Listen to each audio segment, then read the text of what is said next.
Samedi 8 décembre 2018, à Paris. Pour la première fois depuis le début du mouvement des Gilets jaunes, les véhicules blindés de la gendarmerie sont déployés. Face aux manifestants, le gouvernement décide de sortir l'artillerie lourde. Ce que ne précise pas l'État, c'est que certains de ces blindés sont équipés d'une arme à utiliser en dernier recours. Un diffuseur lacrymogène. Cette information dévoilée par Marianne nous a été confirmée par un ancien gendarme mobile. Il a notamment servi au Kosovo, à la fin des années 2000, où il conduisait les mêmes véhicules blindés qui ont été déployés face aux Gilets jaunes à Paris. J'étais au Kosovo Eulex, à la mise en place de la mission de décembre 2008 à juin 2009, avec le colonel Massio. C'est bien du CS.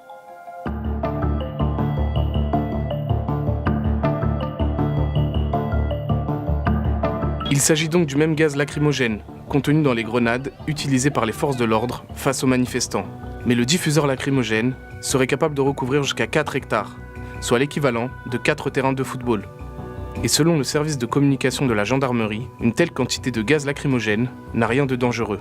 La forme de poudre à l'intérieur du VBRG, quoi. C'est plus concentré qu'une grenade lacrymogène. C'est hautement désagréable, d'autant que, comme je vous l'ai dit, c'est plus concentré qu'une grenade classique. Maintenant, non, c'est pas dangereux, quoi. Maintenant, vous n'êtes pas non plus censé rester dans le nuage, hein. De toute façon, évidemment, vous ne restez pas dedans parce que c'est extrêmement désagréable.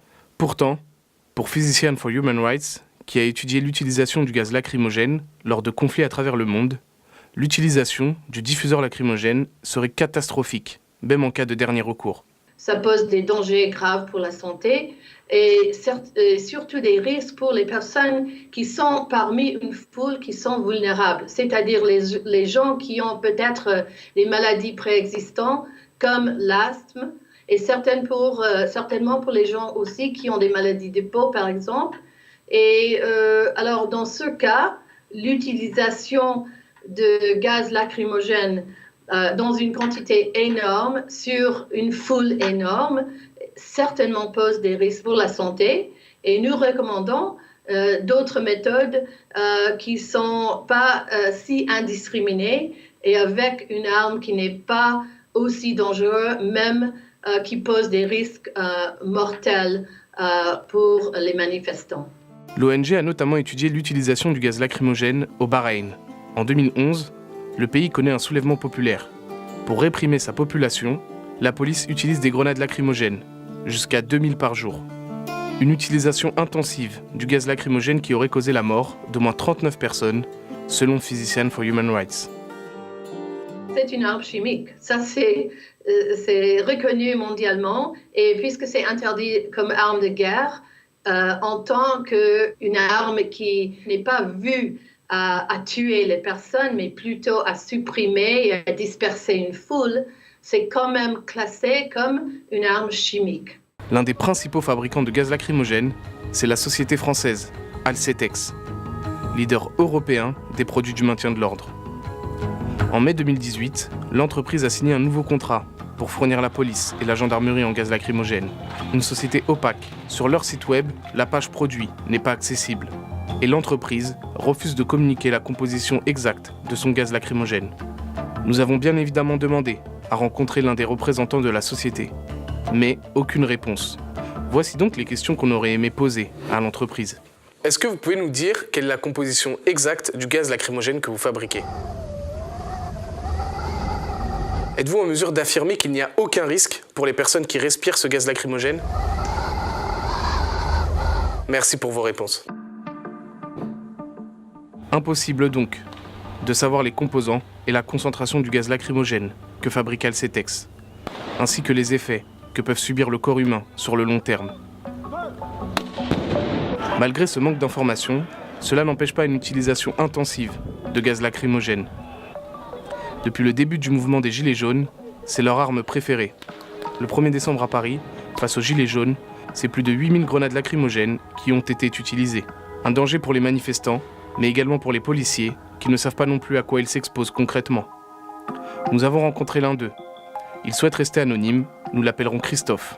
Vous n'entendrez pas sa voix non plus, mais c'est son témoignage mot pour mot. Christophe est CRS depuis plus de 20 ans. Il est responsable des armes et munitions au sein de son unité. Il a participé à toutes les manifestations des Gilets jaunes et a donc utilisé beaucoup de grenades lacrymogènes. Moi, je vous avouerai, j'ai plus de 20 ans de police, je suis habitué au gaz, je sais gérer ses effets. Il y a des personnes qui sont plus résistantes que d'autres aux effets du gaz, même chez les forces de l'ordre. Ça peut avoir son intérêt si c'est bien utilisé, pour disperser des groupes hostiles. Oui, c'est énorme la quantité de grenades qui a été utilisée. Après, ce n'est pas au même endroit. Nous, les forces de l'ordre, on emploie le matériel qu'on nous met à disposition. Ce n'est pas nous, fonctionnaires de police, qui décidons de tel ou tel matériel. Si demain le gouvernement nous dit « vous n'utilisez plus de lacrymogène », on prendra ce qu'on nous donne. Il faut arrêter un moment de blâmer la police pour tout et n'importe quoi, et il faut voir du côté du gouvernement. En effet, les forces de l'ordre françaises sont les plus armées d'Europe dans les missions du maintien de l'ordre. C'est notamment le seul pays du continent à avoir recours à la grenade lacrymogène instantanée, la fameuse GLIF-4. Une arme qui délivre une charge explosive constituée de 25 grammes de TNT, en plus du gaz lacrymogène. Classée dangereuse, elle est interdite dans les autres pays d'Europe. Nous avons sollicité à plusieurs reprises le ministère de l'Intérieur et la préfecture de police, afin de comprendre pourquoi nos gardiens de la paix avaient tant besoin d'être armés face aux civils. Aucune réponse ne nous a été apportée. Nous nous sommes donc rendus au vœu de la nouvelle année du syndicat SGP Police FO, où Christophe Castaner, ministre de l'Intérieur, est venu faire un petit discours. De manifestants casseurs qui évoqueraient des légitimes défenses pour taper, pour violenter, pour vouloir tuer des policiers. Non, non.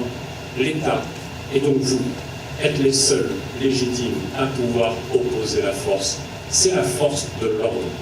Et il n'y a pas de liberté dans un pays comme le nôtre sans ordre public. Et vous incarnez l'ordre public. Monsieur Castaner, excusez-moi. Excusez-moi, monsieur Castaner. Yannis Mohamedi, journaliste du Média. J'ai juste une petite question à vous poser. Notre police est aujourd'hui la plus armée d'Europe dans les missions du maintien de l'ordre. Comment l'expliquez-vous ? Oui, pardon, messieurs. Merci beaucoup. Nous n'aurons jamais de réponse de la part du ministère de l'Intérieur. Afin de comprendre le maintien de l'ordre à la française, nous sommes allés à la rencontre de l'ACAT. Dans un rapport sur les violences policières, l'association a notamment souligné qu'entre 2010 et 2013 a été mis en place un projet européen afin de construire une autre doctrine du maintien de l'ordre moins violente envers les manifestants. Un projet qui comprend des pays comme l'Allemagne, le Royaume-Uni ou encore l'Espagne.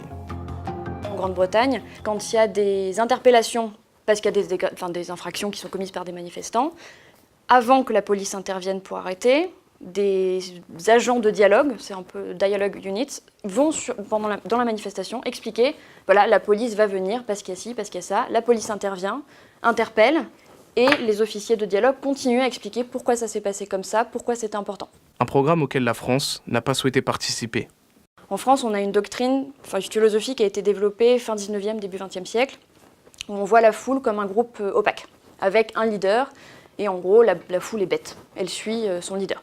La psychologie des foules qui se développe notamment en Allemagne à la fin du XXe siècle, c'est que, oui, la foule, elle peut être opaque, mais c'est des individus qui sont dotés de raison et qui réfléchissent seuls, et qui finalement ont tendance à se solidariser quand ils se sentent attaqués par un autre groupe.